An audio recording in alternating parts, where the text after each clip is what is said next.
quiet, quiet, quiet. I would get beaten if I came home a little too late. They'd say there were loads of pedophiles everywhere.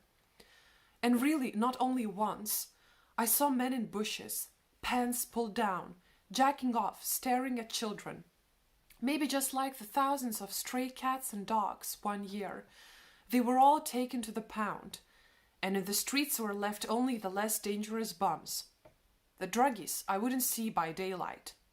I'd only have to pick their syringes out of the sandbox. You're not a girl. You're a beast. My old hag of a grandmother furiously spat, her jaw clenched, white teeth mark on the hand she had pulled away from me. I would have wanted at least one person to tell me, "You're not a beast, you're a girl." But everyone remained quiet. I gave up when a mutt bit me in the street. That old hag said that it was my own fault, because I went down the same street as that rabid dog. The rabies shot was maybe my initiation to beastdom. Nonetheless, sometimes I'd pretend I was a human. I'd tidy up the kitchen drawers, brought myself down to cleaning the baseboards, and brought better grades home from school. I had to be invisible, non-existent, ask no questions. At home, parents would pick on their kids, teachers would pick on their students and each other. One time in class, I opened a window, which caused a draft, so I got detention. Brains overloaded with restrictions have a harder time learning. That's why I got sent to the dumbass class. Riot, riot, riot. I heard another beast roar in the hallway. Shaggy, 6'3", earring in one ear.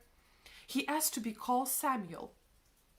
For a couple of years, our glances would meet in the halls, would exchange sarcastic remarks, compete about who'd pull off the biggest stunt without getting caught.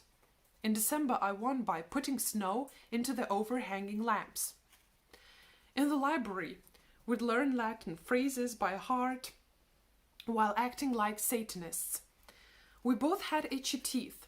We'd gnaw on jawbreakers and biscotti and kiss by the river until we'd start to yawn. At school, rumors were spread that I let him through my back door, and he retorted that he'd fuck me even if I'd be a man.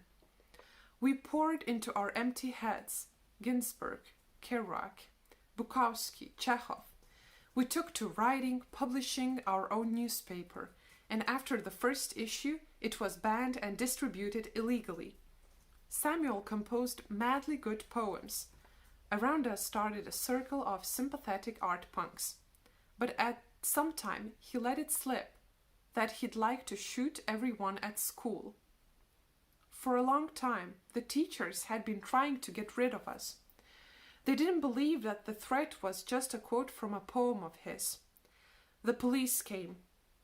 Samuel was forbidden to show up at our farewell ceremony and to enter the school at any point during his lifetime. For the first time, I started to hear from teachers. I still have hope for you, and he affected you badly. At the farewell ceremony, the 11th graders staged the play Samuel had written. After the representation, they stated his name out loud. The teachers applauded resentfully. He was found after a couple of years.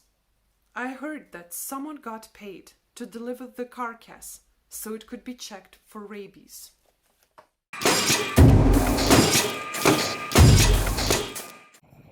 Hi, my name is Bistra, Okereke, and this is my poem Beyond Black and White.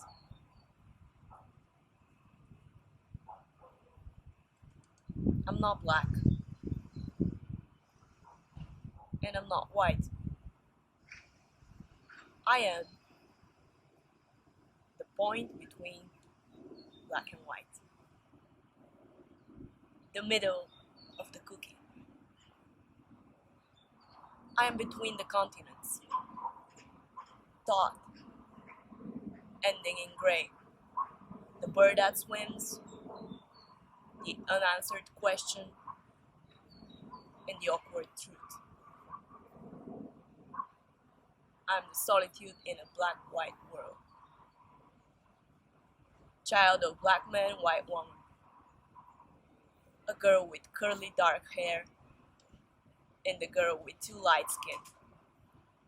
The alien. In two houses. The ellipses in the eyes of others. I am white. And I'm not white. I am black. And I'm not black.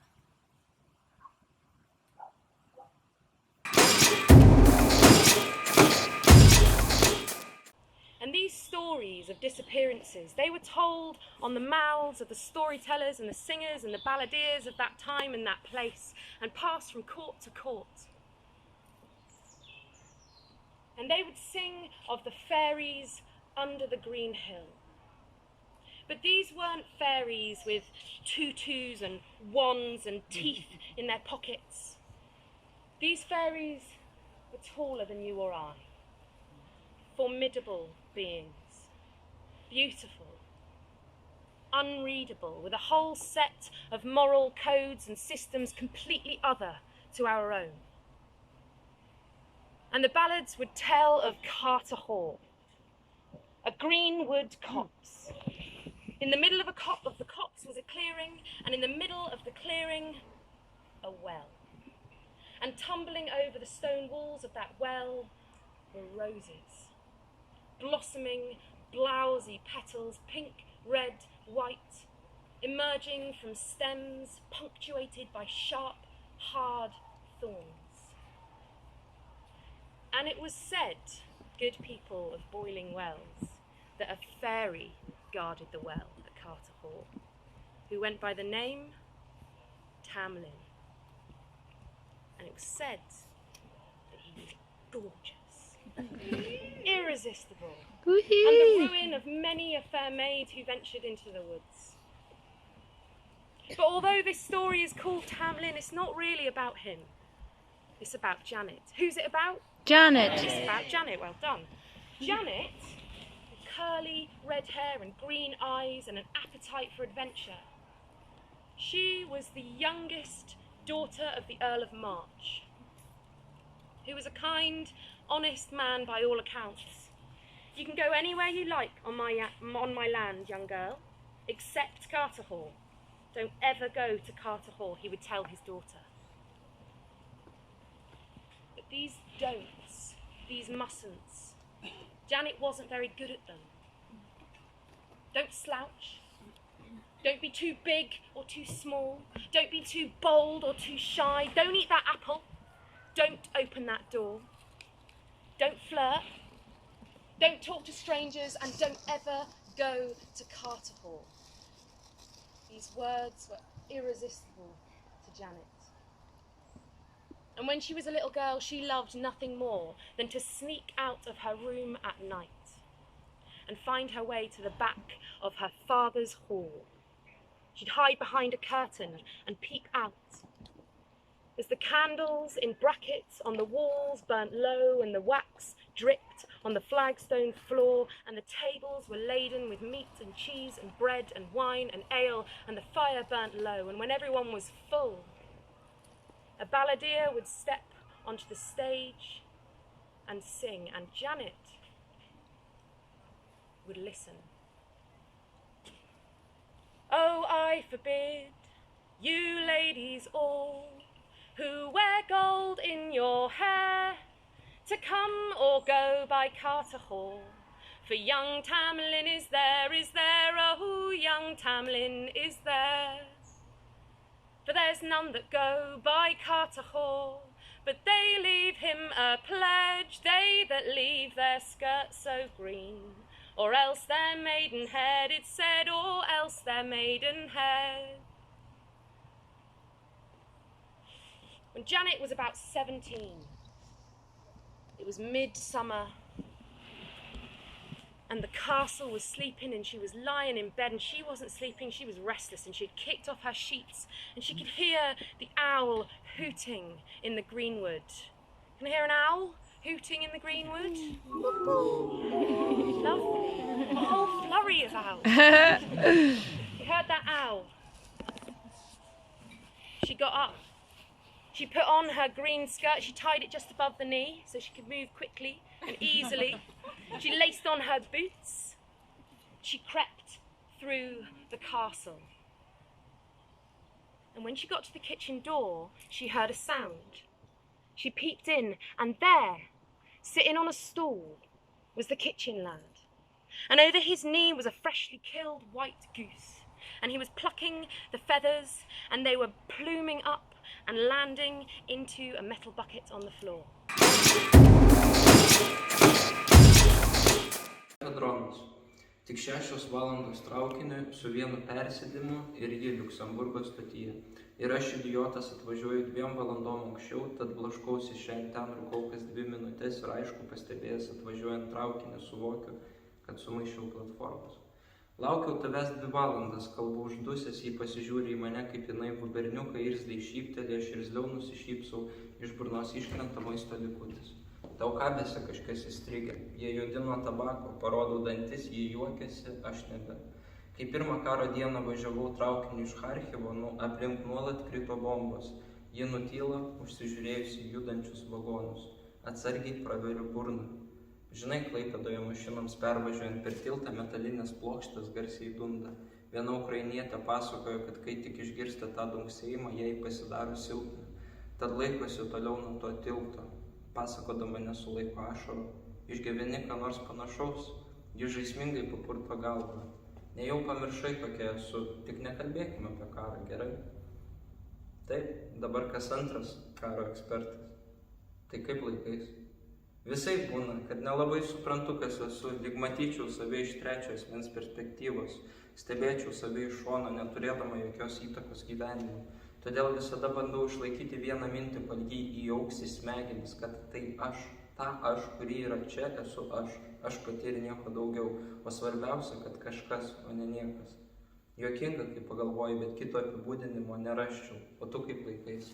Palyginus su tavim skūstis negaliu, dirbu ir tiek, kartais klausinėju kam ir kodėl, bet juk tai natūralu, ar ne? Jei taip nori, žinoma. Stebiuos, kad kol kas nepajutau ne vieno emocinio šuolio. Ji trenkia man į ranką, štai kur. Atleisk, numeta. Ji mėgsta mane mušti, daro tai dažnai, po smūgio visada atsiprašo. Negaliu to pakęsti, bet sukandu dantis. Man patinka, kai muši mane, žinau, kad esi čia. Ji krykštauja kaip vaikas gavęs spurgą. Šuolis, per sekundę jos veidas tampa blyškiai mėlynas. Jūs lyg ateiviai, kaip nežmonės, lyg sapno fragmentai įsiterpia į gyvenimą. O jeigu aš kalbu su tais, kurių nėra, jei visą tai mano galvoje, supranti? Tau netinka būti poetiškai, norisi ją išplėšti balso stygas. Jeigu aš gyvenu to mintim kartais, tai ką tai pasako apie mane? Matai, viskas nėra taip paprasta, kaip tau atrodo. Tuo metu galiu prisiekti, kad ji mane provokuoja, nenoriu pripažinti, net pagalvoti, kad tai gali būti tiesa, kad aš tik vienas iš jos projekcijų, kad aš netikras, turiu atkeršyti dabar, tu šokanti, spontaniška, žiauri ir protinga, kartais taktiška, dažniausiai nuostabi ir niekada nepalūžtanti. Manau, kad galiu apibūdinti tave, tad jeigu aš galiu apibūdinti tave, gali ir kiti, o jei kiti gali, vadinasi, kad tai tu viską komplikuoji. Ji pasižiūri sutrikusiu žvilgsniu ir stipriai trenkia į ranką. Atsiprašau, atleidžiu, vos nepamiršau, tu graži. Anksčiau tuo naudojausi, bet tai tik dar stipriau atplėšė mane nuo manęs, kol galutinai nusibodau. Klausiu savęs, kiek aš galiu pakęsti šitų bukų nesąmonių, juodų provokacijų, bet ji pas mane atvažiavo ir aš šypsojausi, šypsaus aš ir šypsosiuos. Nepermąstyk, rykteli šalia ausies, skaudžiai trenkia į petį, atsiprašau. Mes einame greitkeliu, mes einame greitkeliu, mes einame greitkeliu, jie atsisuka. Žinau, kad baigsiu savo gyvenimą savižudybę, tik nežinau kada. Ji nusisuka. Mes einame greitkeliu, mes einame greitkeliu, mes einame greitkeliu ir mašinos mums pyps.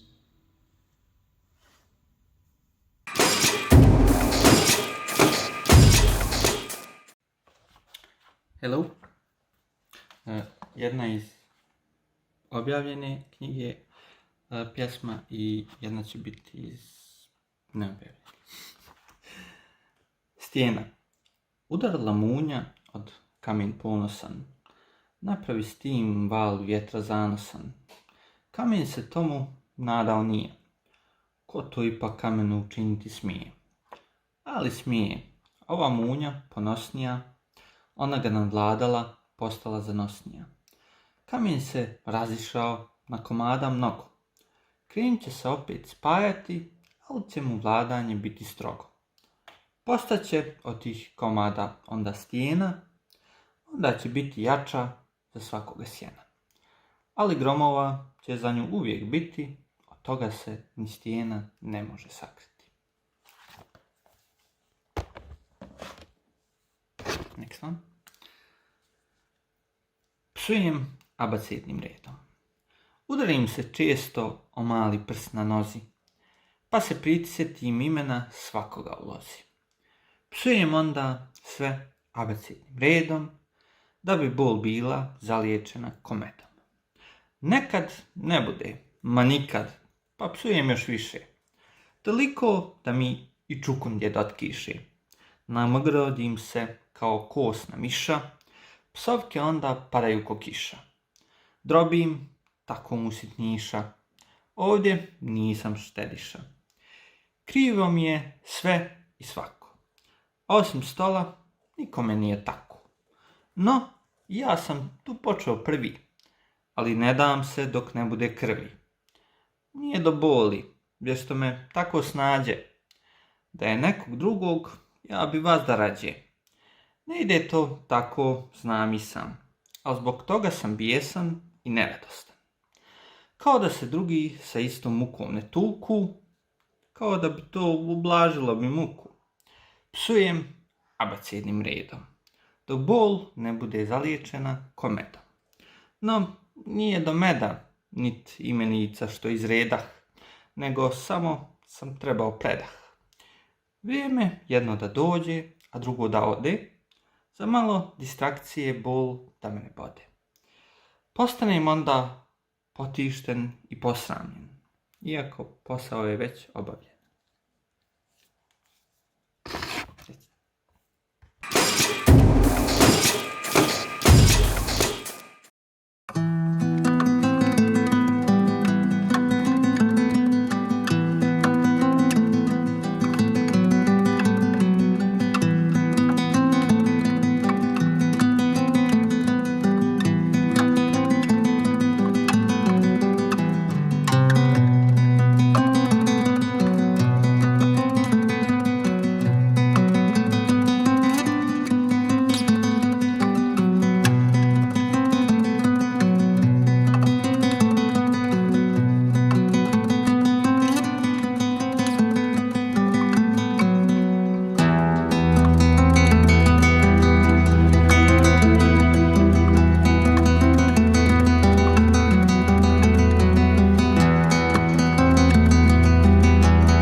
Jau greitai išeisim iš šito nepatvarumo, žvakių lašėjimo, vyno pusrūsio durų laužimo, Stanhauzo, Prancūzparkio ir Žvėryno gatvelių, kur buvom kiti, susitardavom, kur vis dar lūkurioju tavęs, ar savo pačios miglų išsisklaidymo. Tai netaip ir svarbu. Laukiu lyg jidiš kalbos pamokų. Kai kalbu, rodos bandau perkast akmenį, išeisim iš savęs, virtusių kortų veidais, manekenais, su gražiais drabužėliais, šitoj begaliniai konstrukcijoj. Kortų namelio kieme pavedžiosim šuniuką, šitame lošime, šios apdulkėjusios taurės akivaizdoj, kurią iki dugno dalyjamės. Vis dar esu gyva, nemeluoju, net ir su svetimu veidu. Prieš į džiazinį intarpą, prieš į išnykimą, prieš gaisrą, jaučiu, jog greit viskas susprogs. ten, kur rodos liko daugiausia įrimo, ten, kur šitaip ilgu. Mano žvilgsnis lėtai užrasoja, kiekvienas pro duris įeinantis žmogus, kiekvienas jų trinktelėjimas yra tavo šūkės.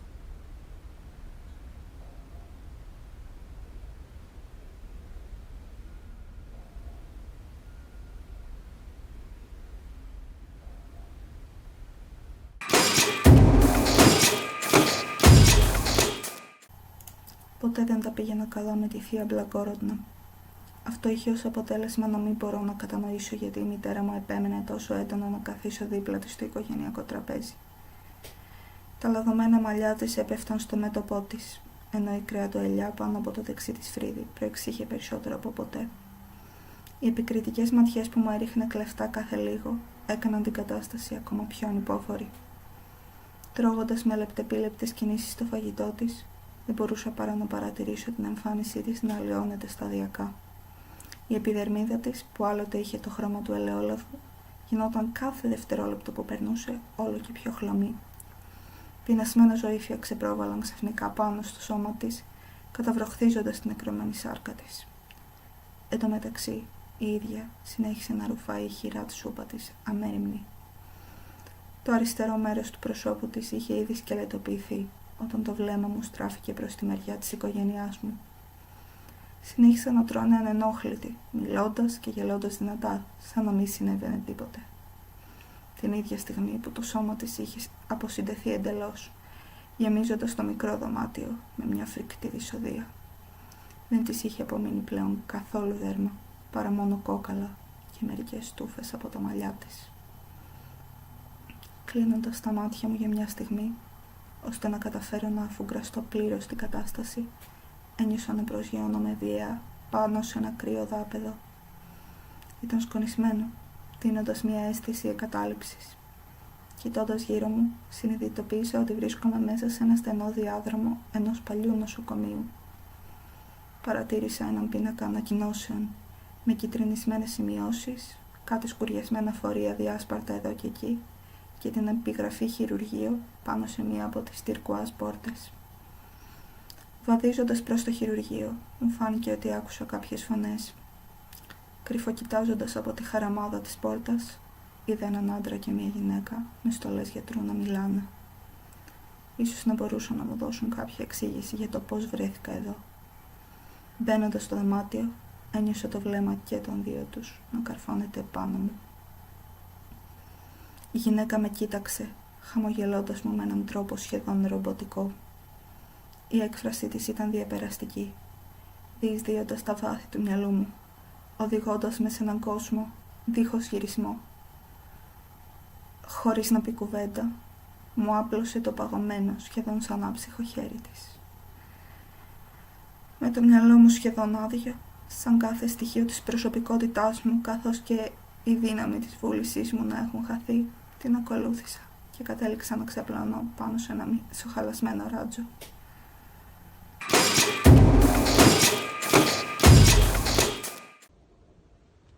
Seems, S-E-A-M-S, though you may interpret it as it seems.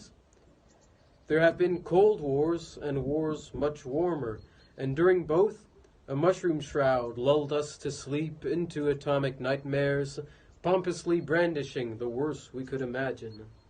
There have been lukewarm and overboiling conflicts, about all of which no one cared, as no one talked about them, in our peaceful traffic-jammed streets and our markets, where vendors would entice you to purchase any item made abroad by who knows, because he needs to sell and they need to make and you need to buy and go about your business.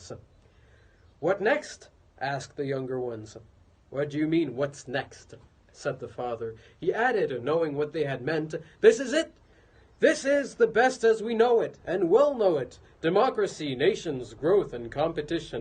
Whatever tweaks here and there come, should, you will take our place at making it run the same until the end of times. Incessant quarrels of scoundrels and of good guys, of east and west, of north and south, pleased beyond belief that they could serve a purpose as tents the same until the end of times, whatever they may be, or should come from, weeping silently in a forced march, a genocidal exodus, a very long march, to save their skins away from time-tested, failed strategies, history studied in order to make bigger and more impressive mistakes. By magic, the Earth pursues its rotation, and so the cosmos. Whatever is that star, that constellation? It wasn't there a fortnight ago, asked the younger ones. I have no idea, the father admitted, not having looked about him, at the risk of losing that focus he had in the scope of his mounted rifle. One of his eyes kept his enemies close and his friends closer. False friends, friends who played the game of betrayal and gave him paranoia, the feeling he should keep a close gaze upon them, all bored out of their minds, inventing new challenges to games of risk, the game of domination, turning to BDSM, ways of hurting each other, perhaps permanently. Daredevil, welfare-depending stock, invasions, confrontations, put your money where your mouth is and lose both. Lose your savings, lose your house, your car, and shut up. We're busy bombing your real enemies, beyond our borders, those people 10,000 miles away who dream about nothing else at night but to strip you of your clothes and cast you naked into the ice fields. Yes, those absolute strangers, they are the ones to fear. They are the sadists, the butchers who envy you in hatred. Not us. We only do what we have to. If you can't afford those 12 easy monthly payments, said the Media Corporation news anchor, the father will just have to lovingly pull the trigger, his gaze unbroken, and tell his children, don't let friends get the better of you. Don't let anyone get away with anything. Don't be a sucker. Eat dogs. Dog eats dog. Dog bites man. Men eat anything, especially rare bloody steak. Don't let anyone, except for me, tell you how those things work. There have been arch nemeses and one-time foes requesting a friendly coup to finish off their remaining intelligentsia and repossess their industries, a fine offering to gift unto noteworthy proprietors, or to appear on the news, a recurring character, to give the audience a bit of suspense, wondering every day their favorite soap opera, years running, if Africa will come out of a coma, if Israel will find out who its real father is, if the twin, evil perhaps, or roles reversed, is in much anticipated plot twists, will do away with the hero. To be continued.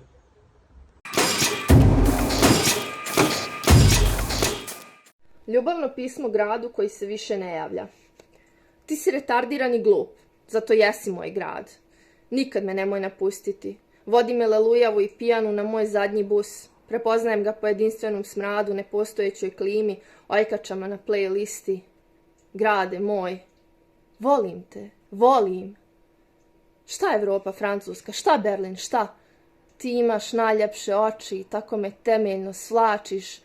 Poljubi mi koljena modrim ulicama, ti si moje prvo jebanje, prvo pravo plakanje, prva pijanstva, svirke, drugarstva, moja vječna slabost, ljubav. Nikad nemoj odustati od mene, nikad neću odustati od tebe. Ti si puna pepeljara koju ne dam konobarima, iz tebe se rađam kad se kockari prekrste i povuku ručku na voćkicama. Nikad mi ne vjeruj na prijetnje izbjeglištom.